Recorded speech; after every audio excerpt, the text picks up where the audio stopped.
शशि भूमि सुतो बुधश्च गुरुश्च शुक्र शनि राहु केतव कुर्वन्तु सर्वे मम सुप्रभातम्।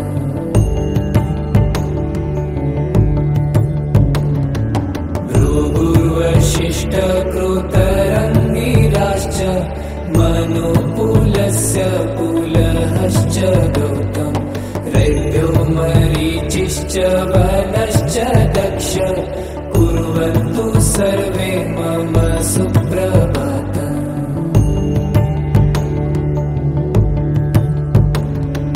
सनत्कुमार सनक सनन्दन सनातनोऽप्यासुरी पिङ्गलौ च सप्तस्वरा सप्तरसातलानि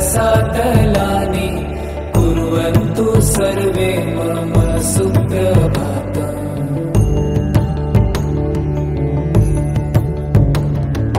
सप्तार्णवा सप्तकुलाचलाश्च सप्तर्षयो द्विपवनानि सप्त भूरादि कृत्वा भुवनानि सप्त कुर्वन्तु सर्वे मम सुप्रभातम्।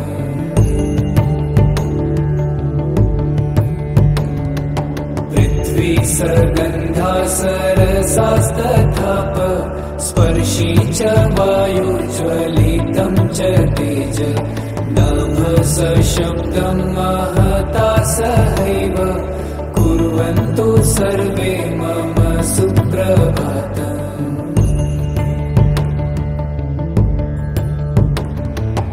इत्थं प्रभाते परमं पवित्रं पठेत् स्मरित्वा शृणुयाच्च भक्त्या दुःस्वप्ननाशस्त्रिह सुप्रभातम् कुर्वन्तु सर्वे मम सुप्रभातम्।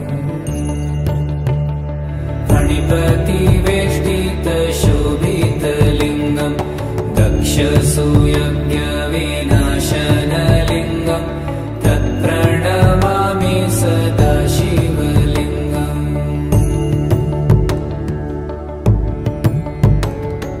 कुङ्कुमचन्दनलेपितलिङ्गं पङ्कजहार सुशोभितलिङ्गं सञ्चितपापविनाशनलिङ्गं तत्प्रणमामि सदा शिवलिङ्गम्।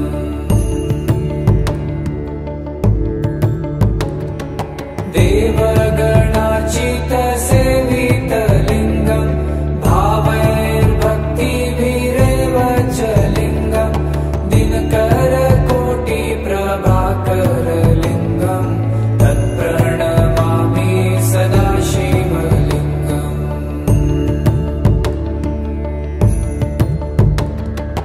अष्टदलोपरिवेष्टितलिङ्गं सर्वसमुद्भवकारणलिङ्गम् अष्टदरिद्रविनाशितलिङ्गं तत्प्रणमामि सदा शिवलिङ्गम्।